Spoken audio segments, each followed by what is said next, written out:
निर्जीव किताबका पानाहरूले इतिहास बोल्छ, वर्तमान लेख्छ अनि भविष्य देख्छ।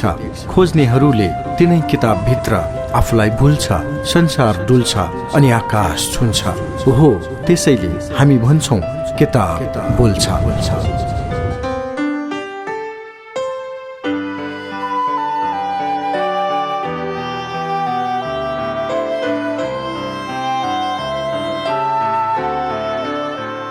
नमस्कार, स्वागत छ कार्यक्रम किताब बोल्छ। कार्यक्रम किताब बोल्छ समाजले निकै रुचाएको, चर्चा परिचर्चा भइरहेको महत्त्वका विषय केन्द्रित पुस्तक वाचनकै माध्यमबाट तपाईलाई सुनाउने कार्यक्रम हो। कार्यक्रम किताब बोल्छ प्रत्येक साँझ 4:45 बजे प्रसारण हुन्छ र यसको पुनः प्रसारण बिहान 12:15 बजे तपाईँ सुन्न सक्नुहुन्छ। कार्यक्रम किताब बोल्छमा हामी वाचन गर्दैछौँ नेपाली क्रान्ति र गणेशमान सिंह हरिगौतमद्वारा लिखित यो पुस्तक ओरिएन्टल पब्लिकेसन काठमाडौँले प्रकाशित गरेको हो। यस पुस्तकको भूमिकामा उल्लेख भएका केही शब्द जोडौं। इतिहास भनेको कथा वा दन्ते कथा मात्र होइन, यो सदैव एक जीवन्त तत्त्व हो र यसको श्वास प्रश्वास अटुट रूपले राष्ट्र रहुन्जेल चलिरहन्छ। इतिहासको श्वास प्रश्वास चलुन्जेल राष्ट्र जीवित रहन्छ। त्यसैले म विश्वस्त छु राष्ट्रलाई सदा जीवन्त राख्ने कार्यमा नयाँ समयले हाम्रा विद्यालयका महाविद्यालयका विद्यार्थीले अनिवार्य पाठ्यक्रमकै स्तरमा राखी यस्ता कृति पढाउनु पर्छ। यति महत्त्वपूर्ण पुस्तक नेपाली क्रान्ति र गणेशमान सिंह अनि यही पुस्तकबाट अर्को अंश आजको कार्यक्रममा जोड्दैछु। कार्यक्रम किताब बोल्छमा हामी चर्चा गर्दैछौँ 2017 पुस 1 गते बारे नेपाल कम्युनिस्ट पार्टी र तिनका निर्णयका साथमा अन्य विभिन्न प्रसंगहरू हामी जोड्दैछौँ। अब थप प्रसंग जोड्दै लगौं। अध्याय 16 अन्तर्गत निर्वाचनको सन्दर्भ यो समय हामी जोड्दैछौँ। न वै राज्यम न राजासित न च दण्डो न दण्डिका कर्तव्यत प्रजा सर्वा रक्षन्ति स परस्परम। अर्थात् जुन समयमा राज्य थिएनन्, राजा पनि थिएनन्, दण्ड कानून र विधान थिएन, दण्डित हुने कोही हुँदैनथे, मानिस एक अर्कामा मिलेर बस्दथे, एकले अर्काको रक्षा गर्दथे। त्यस्तो समय पनि रहेछ जुन समयमा राज्य, राजा, दण्ड, कानून र विधान केही थिएन। जब समाजको विकास हुँदै गयो त्यसपछि समाजमा क्रमशः अनेक किसिमका विचार आउन थाले। तिनै विचारले समाजलाई अनेक वर्गमा विभाजन गर्न थाले। त्यही समाजको विकास हुँदै जाँदा परिवार, समाज र राज्यको उदय भयो। यस विषयमा अरिस्टोटल भन्छन्, the state is an union of families, villages having for its end perfect and self sufficient life. राज्य भनेको पारिवारिक र सांगठनिक संगठनको रूपान्तरित प्रतिरूप हो। यो सामाजिक समझदारीका आधारमा सामाजिक संघ संस्था मार्फत राज्यको अवधारणाको विकास हुँदै आयो। समाजलाई व्यवस्थित किसिमले सञ्चालन गर्न यसको आवश्यकता भयो। यसै अवधारणाका आधारमा समाज अघि बढ्दै जाँदा समाजमा दुई किसिमका वर्ग निर्माण भए। त्यहाँ रहेका उच्च वर्गले निम्न वर्गमाथि शासन गर्न थाले। करिब 12,000 वर्ष पहिले मानिसले जंगल फाँडी खेती गर्ने तरिका सिकेका हुन्। जब खेतीपाती र आगोको आविष्कार भयो, आगोको सुरक्षाका लागि विवाह पद्धतिको विकासले जीवनशैलीमा स्थिरता आयो। यो अवस्थादेखि नै जंगलमा घुमी खाने र जग्गा आबाद गरी खेती गर्ने बीच संघर्ष सुरु भयो। यही क्रम बढेर वर्गको उदय भएको पाइन्छ। तिनै दुई वर्ग बीच आपसी द्वन्द्व सुरु भयो।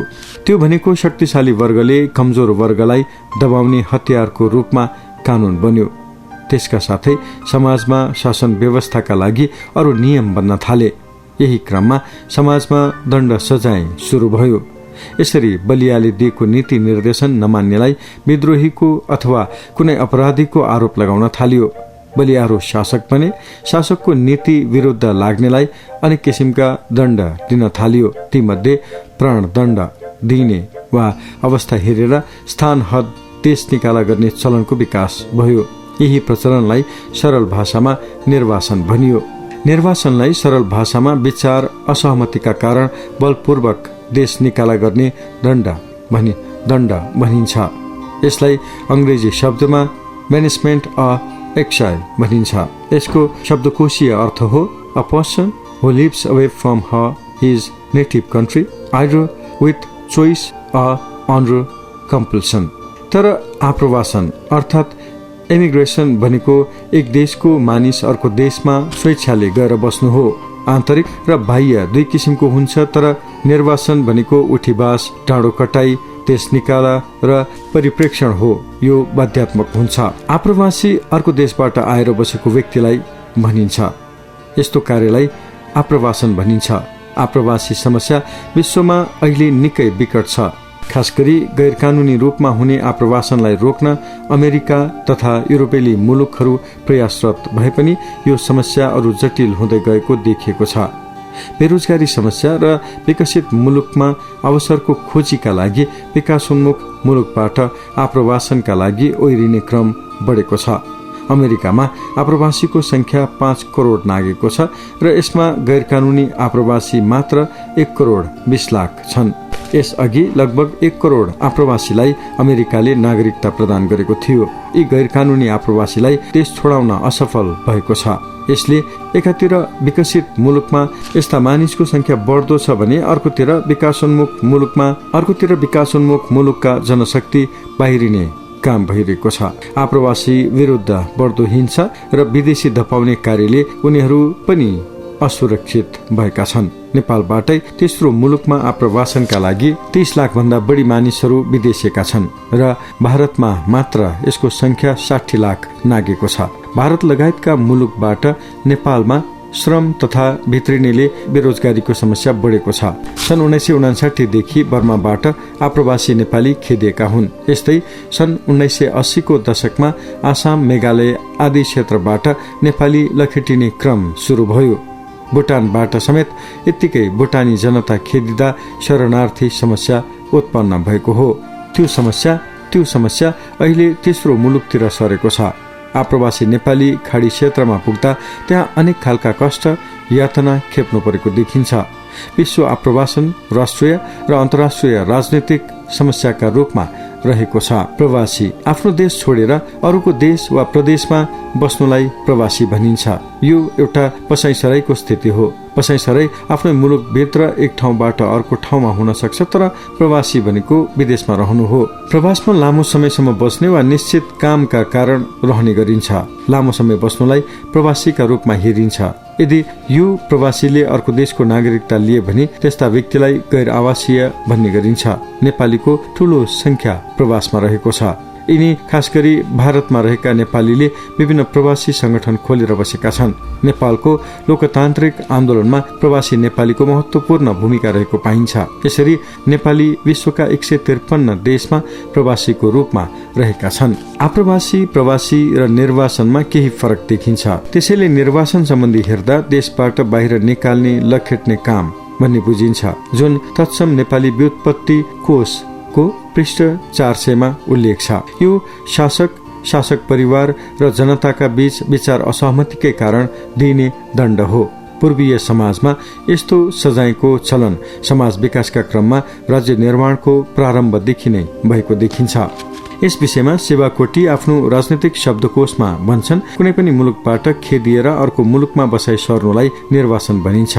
खास गरी मुलुकमा अपराध गरेपछि वा राजनैतिक कारणबाट यस्तो निर्वासन हुने गर्दछ। नेपालमा विगतमा विभिन्न अपराध गर्नेलाई देश निकाला गर्ने कानूनी व्यवस्था थियो, तर मौलिक अधिकारका रूपमा स्थापित गरिएको छ। प्राचीन शास्त्रमा देश निकालालाई मृत्युदण्ड सरहको दण्ड मानिन्थ्यो र अवध्या जातिका जस्ता अपराधीलाई मुडेर देश निकाला गर्ने कानूनी व्यवस्था थियो। राणाकालमा समेत आफ्ना भाइ बहादुरलाई काठमाडौँबाट निकाल्ने गरिन्थ्यो। राजा राजेन्द्रलाई जंगबहादुरले भण्डारखालको षड्यन्त्र गरेपछि परिवार सहित देश निकाला गरेका थिए। कार्यक्रम किताब बोल्छ तपाईँ सुन्दै हुनुहुन्छ।